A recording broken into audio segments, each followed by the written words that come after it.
Assalamualaikum warahmatullahi wabarakatuh. Pamirsa sabekreber dongeng Sunda Mang Cecep Gorobacep anu satia satuhu manco di payunan hapena sewang-sewangan di mana bae ayana.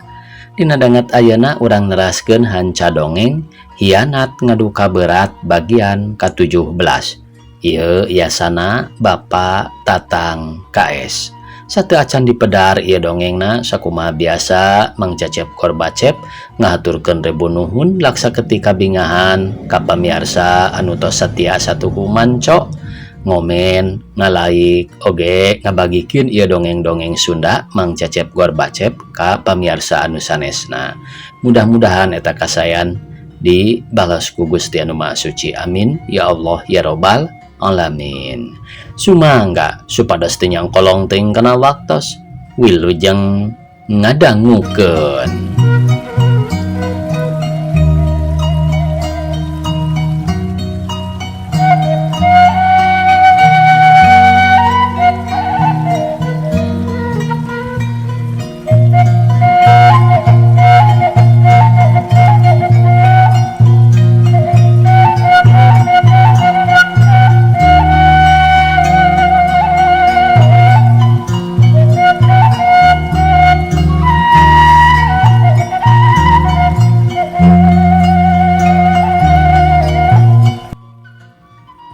Tos kantenan bojona Bapak Camat pensiun meni ngadak-ngadak pamenteuna jadi sepa anu teu kantos lami sasauran kieu.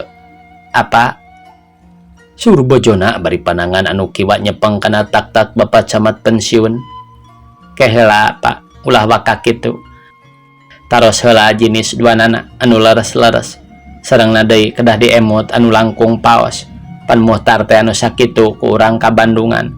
Salami di dieu teu acan pernah codeka. Kalayan anjeunna teh anu sakitu tos nulungna ka urang.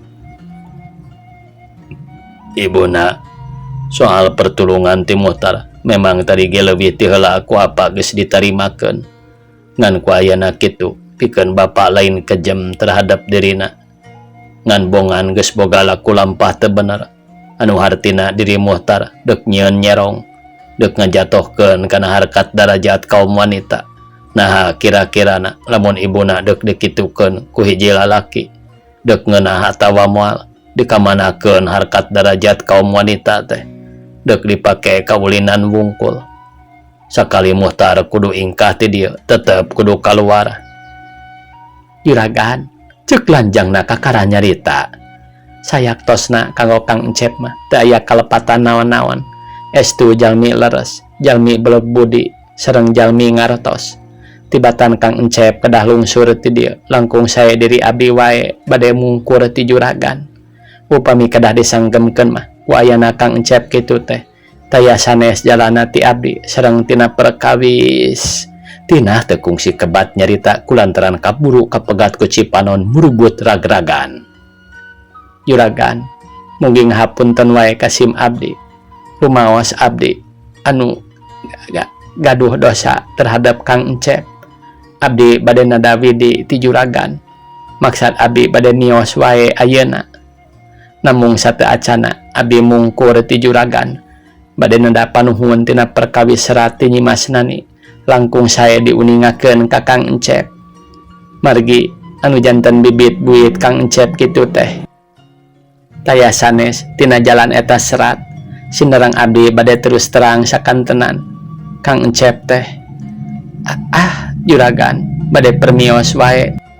Ceuk tinah nyaritana kitu teh rundag-randeg kalawan jung nangtung samalah make deuk ngojengkang asup ka kamar taksiran deuk barang cokot pakean tapi teu kaburu ngaleos kulantaran leungeun lanjangna dikenyang ku Ibu Camat pensiun nepi ka hak diuk deui dina kursi. Keheula tina bieu urang ngadenge omongan ti maneh yen maneh boga dosa kalawan nyebutkeun Kang Encep kitu beureujeung teu dikebatkeun. Coba terus terang naon sabab-sababna tina. Margina mah juragan Kang Encep teh parantos sasauran ka abdi anu hartosna anjeunna ngagaduhan maksad hoyong ngangken Lanjangna reg deui ngarandeg nyaritana teu dikebatkeun, taksiran ngarasa berat deuk ngedalkeun eusi batina. Tina, saur bojona Bapak Camat pensiun. Memang sok sanajan maneh teu kebat nyarita ge ku urang geus kaharti. Ayeuna mah kieu wae, pek tenangkeun heula palikiran maneh. Ke di mana geus rine, pek caritakeun anu sabalakana ka urang. Nya kitu deui pikeun Muhtar, tenangkeun pikiran. Suruh bojona Bapak Camat pensiun sasawuranana teu diteraskeun ku margi kabujeng kapegat ku ngadangu sora bedug magrib. Tos kitu bojona Bapak Camat pensiun angkat ka jamban, nya kitu deui kanggo Bapak Camat. Meulih anjeunna mah tos pangpayuna kalayan parantos lebet ka kamar anu maksana bade netepan magrib. Pikeun lanjangna jeung Muhtar peting laleos. Muhtar asup ka kamar kalawan teu ngurus kana mandi-mandi acan, manehna anggul goledag ngedeng. Disimbut mani ngagojod awak karasa peting hareab, sirah mani pating arngab. Ti harita Muhtar teu bijil deui tuluy ngaringkuk sare. Kitu deui Bapak Camat pensiun sareng bojona sabadana tepan isa teh teu lungsur, teras wae karulem. Dina waktu harita kaayaan waktu anu geus sakitu petingna taksiran aya kana 12:30, lanjangna anu katelah tina sok sanajan ngaringkuk bari ngagojod disimbut ke mungguh panonna mah nyileuk da puguh pikiran kumalayang rusras ka ditu ka dieu kalawan timbul tanda tanya dina batinna.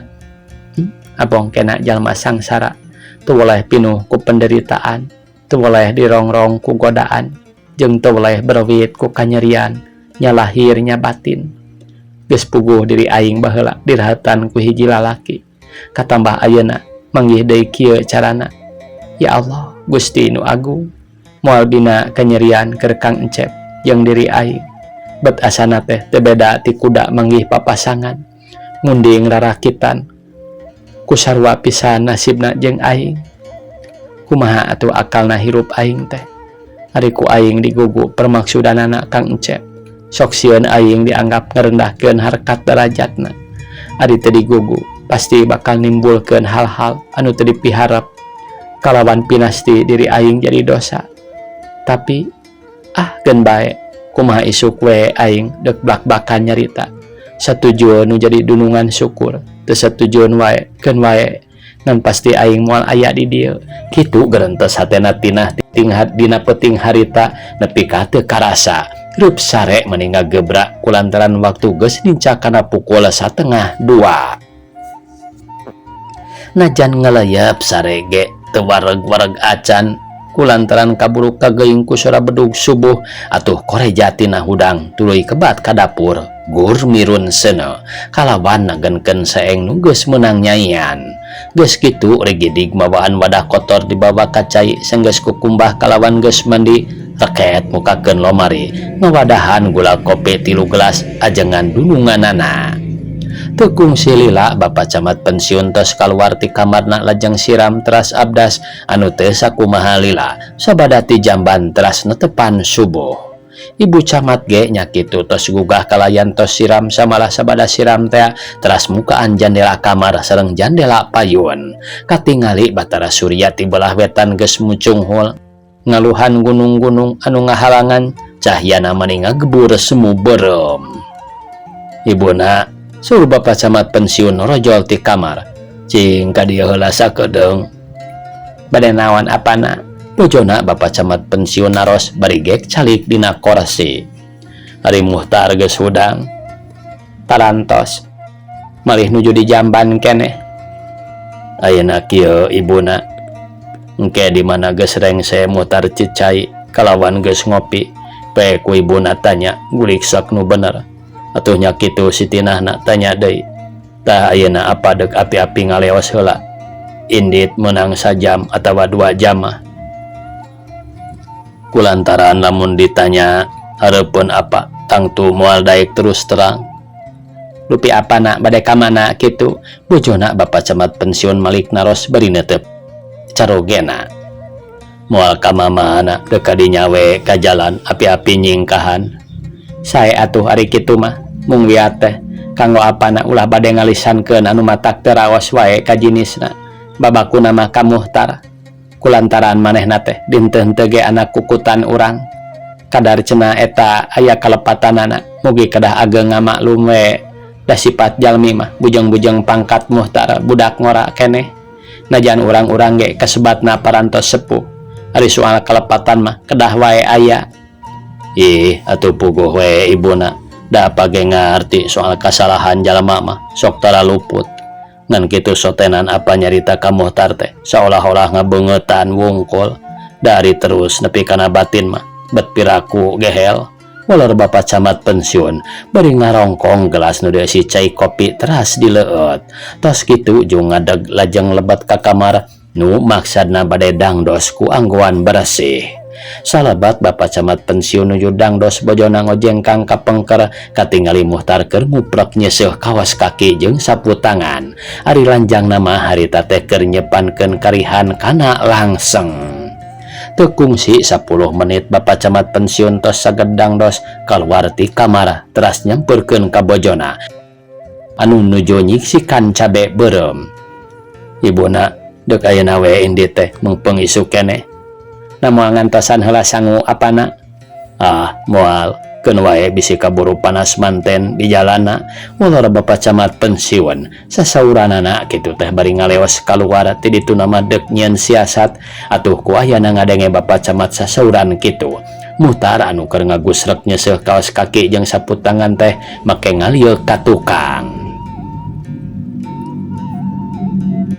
Bapak camat pensiun angkatna meninggal gedig siga nutu maninah naker diserengan ku si batin mani guligah dumeh ngadamel siasatna tos diparecanten kunu janten bojona kalaresan barang dugi ka jalan barang lar aya oplet ngaliwat atuh teu hese deui bapak camat pensiun nyetop oplet reg eureun percis payuneunana kalacat bapak camat pensiun unggah kana oplet gek calik di payun ngarendeng jeung supir da puguh kabeneran di hareup lowong gelasar oplet maju jalana mimiti laun beuki lila beuki gancang. Alhamdulillah salamet euy ceuk geurentes batin bapak camat pensiun mending ngaraos bingah nakara mun seug hade comel mah ku ayeuna bapak camat pensiun sasauran kitu tadi ka bojona teh mung sakadar alasan wungkul anu hartina nyieun siasat padahal anu sanyana mah anjeunna teh bade karanca bango nyata kakai kalsum teh lumeh kamari ieu tos janji bade ngayakeun babadamian urusan salametan anu hartina mah bade mahetkeun tina urusan bade nikah kahiji istri putra kukutanana kai kalsum.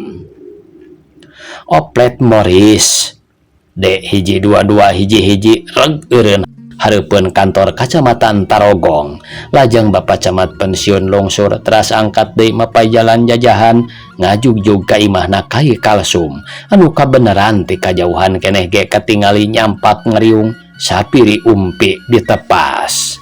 Ti katabihan bapak camat pensiun parantos nyerengeh gumujeng nyakitu di sakurnu araya ditepas tos katingali rajag dibarung ku paroman siga nu barunga. Manehaneuten kieu ieu teh leres gan mangga linggih ular hiji lalaki taya lian kai kalsum nyaritana kitu teh gancang muru ngajak sasalaman ka bapak camat pensiun anu nembe sumping. Pamajikan kai kalsum jeung wargi-wargina gancang arasup ka jero tuluy beberes samalah aya hiji awewe jangkung leutik ngaleos ka cai cek taksiran mah deuk beberesih. Saparantosna bapak camat pensiun ngudaran sapatuna kalacat unggah lajeng lebet nuturkeun kai kalsum tos kitu calik dina amparan anu geus meunang ngahaja meunang ngamparkeun pribumi. Tabu sabaraha ganti ditu tanya kai kalsum bari ngarongkong wadah bako dina luhureun dipan. Upami telepat mah aya we rupina kana setengah 8 mang. Dupi bibina ka mana? Dia katingali aya. Ieu aga nuju di pawon, linggih-linggih wae kadinya. Masak naon bi? Bapak camat pensiun naros di lebat di serengan bari mesem. Biasa teh wae gan nuju ngulub cai. Kieu geuning ari janten jalmi teh kagaduh mah. Mung sakadar ngariung hawu ngadeang tuur gan ular pamajikan kai Kalsum malik ngabanyolan ka bapa camat pensiun anu teu sakumaha lila. Pamajikan kai Kalsum norojol ti dapur bari ngajingjing teko jeung gelas 2 siki dibarengan jeung alangah elenge. Geus kitu curo pamajikan kai Kalsum nyician cai kana gelas. Cing, neangan amis-amis atuh ka ditu sugani barudak aya. Atos mang tong ngarepotkeun, suruh bapak camat pensiun beri soca ngareret ka hiji awewe nu norojol ti dapur dihayungkung ku anduk samping narada baraseuh taksiran tas babarasih. Tayalian eta awewe anu kakara norojol bari tuluy kebat asup ka kamar teh anak kukutanana kai Kalsum nyaeta nu dipikahoyong ku bapak camat pensiun.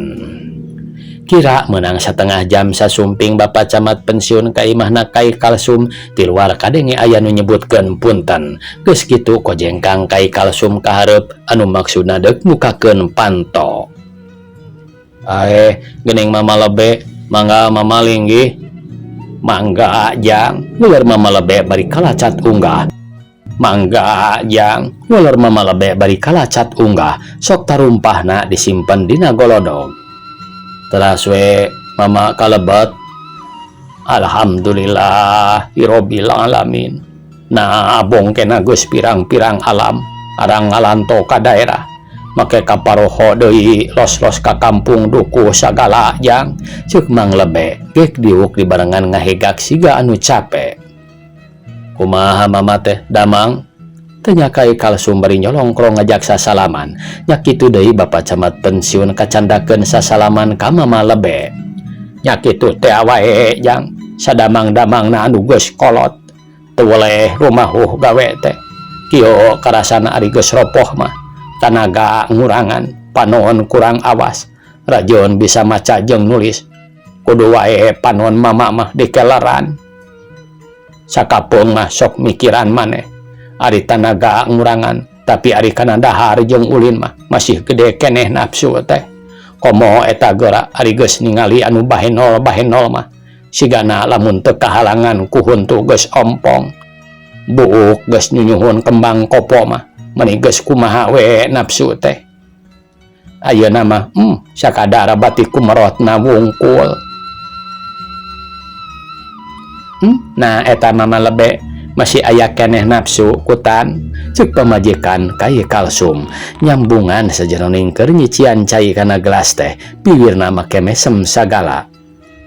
Nu matak nyi tadi ge dicaritakeun ku mama mung kantun nafsuna wungkul kaluhur kantun ngabuy kahandap kantun nyorocod tuur komo tos loba incu mah teu bisa we deuk rerendengan jeung ninina barudak teh sok digareuh geuikeun pajarkeun teh. Aya jurig jeung ririwa kaliki ti haur geulis aya ijid aya ngewa aki-aki hayang nu geulis. Ceuk nu saurang deui dumeh mama pipi kemong pajarkeun teh aki mah kawas budak kolot-kolot make nyotan permen loli geus we matak diseureun wungkul ari loba anak incu mah jang. Ceuk mama lebe dibarengan ku seuri leutik nya kitu deui pikeun kai Kalsum jeung nu jadi pamajikanana sareuri. Samalah kanggo bapak camat pensiun mah jabana ti gumujeng teh make jeung raraina rada bareureum asa kasindiran ku kekacapanana mama lebe tina soal sisindiran nu bieu. Waktu areak-eakan yang serikeun mama lebe ngabojeg kurunyung ti dapur aya hiji lalaki dihayungkung ku samping sarung nyamperkeun kanu ngariung. Geus kitu solongkrong ngajak sasalaman ka mama lebe jeung ka bapak camat pensiun. Tayalian eta lalaki anu kakara datang teh tetanggana keneh kai Kalsum anu katelah nama ngaranna teh Mang Karata. Mama ilap deui henteu ka abdi. Cuk Mang Karta bari menerkeun samping sarungna dibeulitkeun. Ari kana rupa mama teh kenal ngan poho deui ngaranna mah saha teh ieu teh. Mama lebe malik nanya bari neuteup nyidik-nyidik kana rupana Mang Karta teh. Mang Karta teh apan ieu teh mama? Ceuk kai Kalsum nyambungan ngabejakeun ngaran. Dolo itu ku Tanjang Karta teh ieu teh. Bo bener mani geus rek nyusulan ka mama masih keneh ngoloyoh kana dagang bako teh jang. Nya geuning mama ngetrik we mung teu nagog di pasar ayeuna mah sok ngalebetan ka toko mung nya kitu waktos ieu teh rada mogok sok aya we rintanganana teh ular mangkarta bari ngagerelengkeun roko daun kawung. Rintangan kumaha ujang? Biasa teh awe mama tinu dikintunan dagangan ku abdi. Ari kamari ieu mah dikintunan bako anu kitu anu kieu tara aya itu ieu naon rupa. Nah ari minggu kamari ku abdi dikintunan bako deui nganggo nyebatkeun bako anu minggu itu mah kirang pajang saurna teh. Ih salah atuh ari kitu mah lain dasarna tukang dagang ari hayang salawasna payu wae atawa hayang untung embung rugi mah. Atuh daadatna ari tukang dagang mah aya untung jeung rugi, aya gancang jeung kendor. Cenah eta upamana dagangan anu ti urang kurang laku, atuh keun wayahna moal anu disebutkeun kurang laku teh isuk ning geto saha nu nyaho aya nu ngaborong kabeh. Atuh barang nu ti heula rada kurang laku suga anu ayeuna bisa nyimbutan. Eta cenah pangna bako nu ti urang basa minggu itu disebutkeun kurang laku teh nah bau atawa kurang banget. Meureun lamun dibejakeun aya kakuranganna mah piraku bako nu bakal datang teu disamaraan deui atawa teu dihade-hade ngurusna nya jang kalesum. Leres kitu mama malika abdi oge ketah aya nu sasauran yen bako kaluaran ti Mangkarta rada kurang menarik cenah perkara bungkusna. Kedah eta bungkus bako ti Mangkarta mah ku kertas endog jeung polos ari buatan batur ku plastik jaba digambaran sagala mung nya kitu munggo sifat jalmi ngahargaanana teh sakadar kana bungkus wungkul sarengna deui hampir sabagian ageng sifat jalmi tiasana mung saukur nyalahkeun wungkul bari kana menerkeun teu daek. Nyaeta salah kitu mah sarua we jeung jelema ti teuleum disimbeuhan atawa nu borok dirorojok lain dasar dek silih pajukeun atuh ari kitu mah dasarna silih teken. Kudu cara budak mama manehna teh usaha kana nyieunnan gambar cek baturna ieu gambar teh kurang sieup kudu make nu kieu atuh beraku anak mama teh ditambahan deui nepi ka jadi alus kalawan lakuna hargaan. Malah keur anak mama mah sok ngahaja nunggu aya nu menerkeun atawa cek basa deungeun teh mah kritik obbowen mun cek urang mah ngritik membangun. Mani atoheun keur ari nu kitu mah komo bari jeung dituduhkeun kasalahanana mah. Ari perkawis kalepatan mah mama da puguh sifat jalmi kedah we aya ceuk kai kalasum. Ae nah bet katotong goyan ngawangkong ieu teh dupi jangkal sumangkir mang teh aya pikeun saeun naon mani asa kuraruas pisan. Nu mawi kieu mama abdi teh gaduh maksa doyong nikakeun pun anak ku kituna nu mawi mama diangkir teh bade tumaros dupi perkawis syarat-syaratna ku zaman ayeuna sabaraha. Ari budak urang teh awewe atawa lalaki. Istri mama ieu mama bicara ogeana mah ular kai kalsum bari nunjuk ka bapak camat pensiun.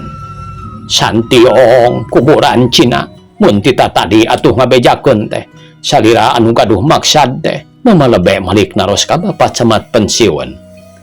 Leres abdi mama dupi putra jang kalsum nu mana? Itu mama aya nuju di kamar. Jawab Mang Kalsum. Har dulu itu kumaha ieu teh pamegetna ngabetem istrina nyirekem kadio atuh nyai ulah ngahekok wae di kamar. Tekung silila anak kukutan kai Kalsum teh nerojol ti kamar bari imut ngagelenyu kalawan geus meunang dangdan menit tegep nakar awak jangkung leutik beungeut ngadaun seureuh kulitna hideung santen geus kitu gek anak kukutan kai Kalsum teh diuk gigireun bapak camat pensiun. Dupi putra kai Kalsum teh tos ngalaman gaduh caroge atawa teu acan. Teu acan pisan gaduh salaki mama. Oh, janten weutehan. Cuk mama lebe bari ku si ngodok tas geus kitu ngalawarkeun buku tulis jeung pulpen kakarage mama lebe nyarita kitu. Ujug-ujug bray panto hareup anu tadina ditutupkeun teh make muka.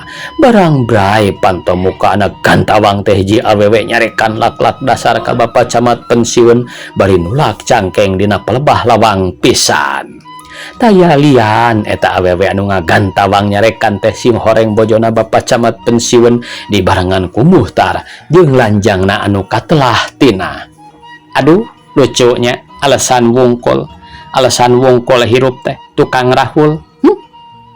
Rasakeun tah rasakeun kadinya sur ibu camat pensiun sasauran kituna teh bari merakbakna kolahan mastakana bapa camat pensiun ku gamparan meuni kadenge ngabeletrakna. Ibuna, iya, sing eling om. Ibuna, sing eling om, iya. Anu kitu patut teu eling mah. Sarwana tah jeung iya, aki-aki tukang ngabaruntakeun rumah tangga batur. Tah iya tah persenan ti kami kalsum. Sia. Montong lumpat deuleu pegat ka ditu tina ti dapur. Tah aki-aki geblegna. Kamana deui tah nini kadia urang cakar sakalian kagok teuing. Sakur nu araya di jero imah ku waktu harita menik galeumpeur peting beretek lalumpatan ka ditu ka dieu samalah mama lebege kuat kabawakeun lumpat kulantaran sieun kateunggel. Barang mama lebe dek kaluar ti lawang anu ka dapur anak gedak teh diadu jeung Kai Kalsum anu deuk asup deui ka jero imah kulantaran di lawang dapur dihalangan kulanjangna ibu camat bari ngamangkeun halu. Ku ayana kitu mama lebek kuat dicengkang ka tukangnya kitu deui Kai Kalsum nang karak bengkang deket hawu kalawan gugurubugan kulantaran leungeunna ngarampak kana huut meunang ninyuh ku cai asak. Geus kitu belenyang eta awewe anak kukutan Kai Kalsum lumpat malah jalan age make uncat tina jendela ngabelenyang kaluar. Cobamu gusur ka dieu tah aki-aki lebokeun tetelok teh suri ibu camat pensiun. Bapak camat mah saatosna dirangsadan angguanana teh camunun di juru dina balik panto pahareup-hareup jeung mama lebe anu harita keur pepelengkingan bari nyabakan bobokong tayohna ngarasa nyeri urut ti jengkang diadu jeung Kai Kalsum. Teleledak deui leos Muhtar ka dapur anu maksudna deuk ngagusur Kai Kalsum anu harita kasampakeun nyempot di juru goah awakna mani ngagibrig sigakeun nirisan. Ari pamajikanana Kai Kalsum harita ge duka ka mana lumpatna kulantaran ti sabarang bojona bapa camat pensiun bray mukakeun pantoge geus ngabelenyang lumpat pangheulana. Ayo ka jero heula mang, ceuk Muhtar bari ngenyang bajuna Kai Kalsum. Mangga cep apunten wae mang ulah di tenggel moal ayo ka jero heula. Geus kitu kalacat Kai Kalsum unggah ti dapur ka tengah imah bari awakna moyongkod panon rundat-rindat ka bojona bapa camat pensiun taksiran sieun ditenggel deui. Ieu nya aki-aki tukang ngacaukeun rumah tangga batur teh tayoh kapatutna keur siga kutuk beluk teh. Kalsum kapanyaho ieu teh pamajikanana. Nah maneh wani-wani nyieun kitu peta kawas kanu teu kenal wae hirup teh. Apunten wae enden da sanes kahoyong emang eta mah maksudna juragan camat ku anjeun. Heeh bener ari kahayang lalaki teh mah ngan moal bisa kitu lamun teh sarwana jeung nu di dieu kamana ayeuna cucungik awewena. Duka atuh juragan teu terang angkatna abdi mah. Eta teh bener anak anjeun atawa awewe anu ngan sakadar ngadon deui ngotoran daerah di dieu. Sayaktos namanden eta sanes anak pribadi emang mung anak kukutan nyata jalmi ti pakampungan ngadon sururak siruruk di dieu nya ku emang teh diampihan ku margi ku hawatos teh. Ari kawit nama eta istri teh nyaurkeunna nama ti bawahan Cimurah Garut tos teu gaduh ibu Rama. Kadiana teh maksudna mah bade milarian padamelan sareng bade milarian rakana ular Kai Kalsum nyaritana rada papanjangan ngadadarkeun asal muasalna eta awewe nu dipikahoyong ku bapa camat pensiun. ngadenge caritaan kitu ti Kai Kalsum panon Muhtar meni ngembang kadu kalawan hatena make jeung ratu sagala beungeut semu berem taksiran boga rasa curiga palang siang adina anu ngaran entin teh dumeh Kai Kalsum nyebutkeun yen eta awewe teh asalna ti kampung Cimurah kalawan make nyebutkeun deuk neangan nu jadi lancok. Awahing ku ngarasa penasaran ngan pok wae Muhtar nanya kieu ka Kai Kalsum bari mencerong kana beungeutna. Ke emang punten sanes megat kalimah abdi bade tumaros dupe eta istri teh tos lami di diana upami teu lepat mah aya we panginten kana 4 tahun mah di diana teh mali 5 sasi anu tos kalangkung mah bade sapruk-pruk ke nikah anjeunna teh kahiji pamegat urang pasawahan mung teu cios margi nama pamegatna ngalih didamelna ka Bandung. Kilang kitu awewena geus boga tunangan. Nah, make dek direremokeun kanu boga pamajikan, Suribu camat pensiun nyempad kana omongan Kai Kalsum. Dupi jenengan eta istri teh saha mang? Muhtar nyedak make nalengteng nanyakeun ngaranna eta awewe anu diaku anak kukutan ku Kai Kalsum. Nyaurkeun nama jenenganna teh entin-entin kitu. Manawi ka mang teu nyangemkeun jenengan rakana anu dipilari ku anjeunna. Cuk Muhtar ngudag deui caritaan bari panon tetep mencerong kana beungeut Kai Kalsum. Kantenan we nyaurkeun mah cep mung ke hilap deui jenengan rakana anu dipilarian teh ke upami teu lapat mah jenengan rakana teh Muhtar saurna mah walar Kai Kalsum bari ngalieu ka Muhtar kulantaran ngarasa asa teu kaharti ku ayana ditalengteng ku Muhtar kitu teh samalah ibu camat pensiun ge ngiring rungah ringeuh bari socana ngareret ka bapa camat pensiun. Ibu ceuk Muhtar bari jung nangtung ke antosan heula sakedap ulah wakamuli sinerang mugi bapa nya kitu keneh antosan di dieu. Ari bieu ka mana ngaleosna mang eta istri teh Muhtar malik nanya deui ka Kai Kalsum.